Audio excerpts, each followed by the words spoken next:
getting carded by the woman who works in my neighborhood deli.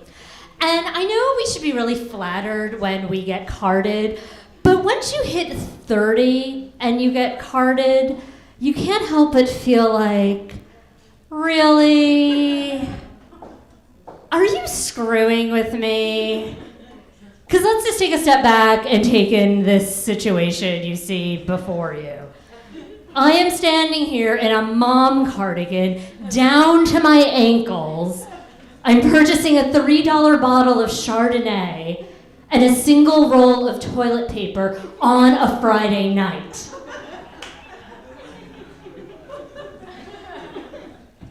I'm offended you think this would be me at 20.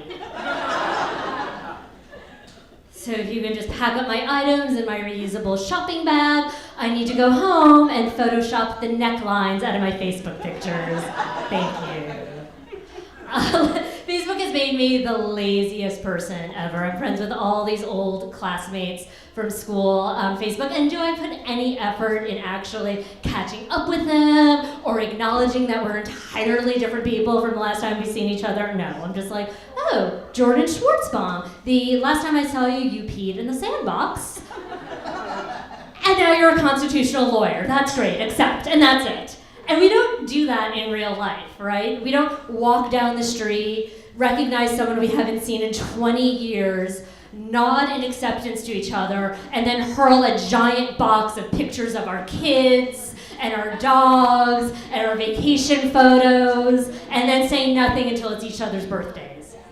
We don't do that in real life. Yet we do it every day in our cubicles. I am trying to make more friends. I am. It's just really hard to be warm and outgoing and friendly and take interest in what other people say and still remain sober enough to drive home. I am really trying to work on that. I will actually tell you the type of friend I am. I'm currently accepting applications if you guys are interested. I am the friend who believes your upcoming wedding is a huge mistake.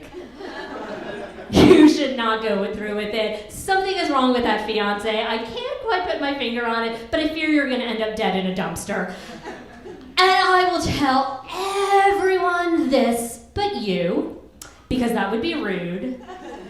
And I really want to be the maid of honor. So I am that friend. I'm currently accepting applications. I am married.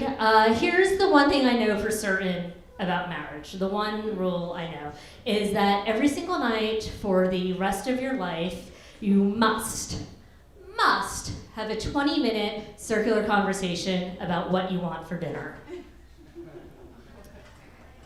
What do you want for dinner? I don't know.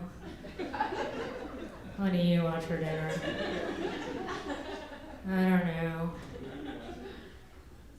What are you in the mood for? I don't know. What are you in the mood for? I don't know. What are you not in the mood for? We'll do a process of elimination. Tacos. We can make tacos. No, I don't want tacos. Why didn't you say that when I asked you what you were not in the mood for? Well, I didn't know I didn't want tacos until you said tacos. Okay, fine. No tacos. Yeah. And then you stare at the evening news until somebody caves and finally makes something. Probably tacos. And that is marriage. That's the only thing I know for certain. I wish there was a tooth fairy for adults. Wouldn't that be fun if we had a tooth fairy for adults? But instead of getting something under your pillow every time you lose a tooth, every time you lose a little bit of your dignity, you get something under your pillow. Like a Plan B pill, or bail, or a box of wine, or dignity. That'd be fun. I know I'm getting older because I now feel inferior around a whole new batch of people.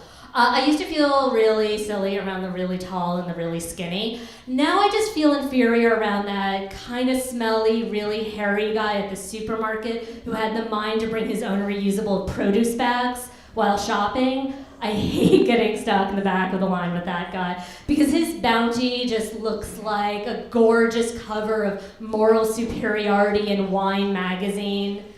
while my groceries just looks like what's left over at the bottom of a garbage can after the garbage truck dumped it out.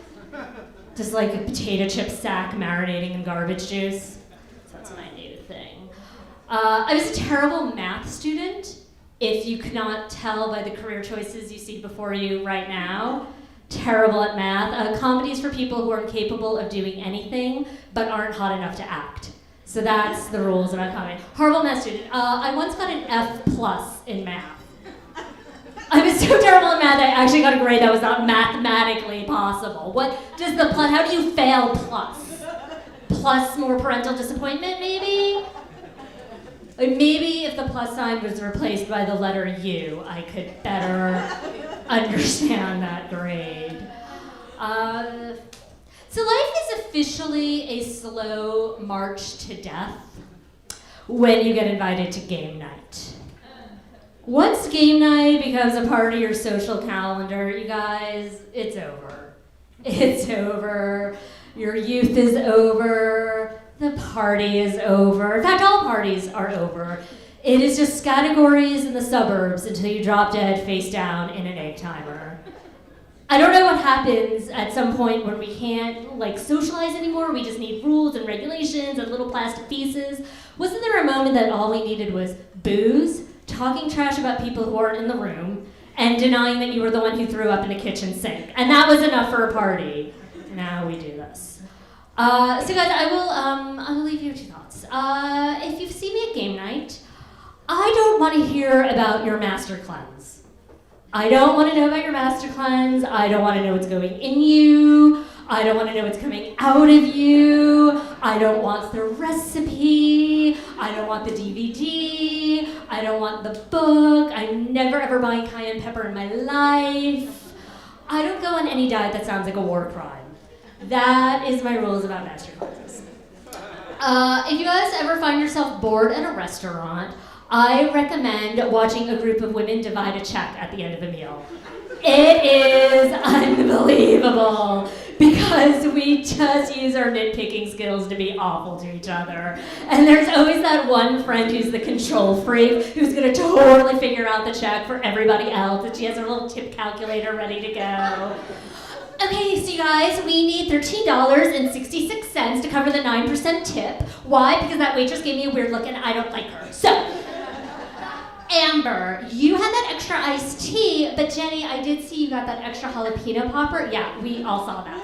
So, Jenny, you put in $1.16, and Amber, you put in $2.16. Now, Lori, you had the same meal as Nancy, but you did have the shrimp, so you're gonna have to put $6 more in. But I did notice that Meg owes you $1 from 4 months ago. Remember that, Meg? So Meg, you put in $1, and then Lori, you put in $5, and wait, I have to start all over again. So Amber, and at that point, I'm just happy to pay the check for everyone. You guys, my name is Laura Mannino. Have a great night. Thank you.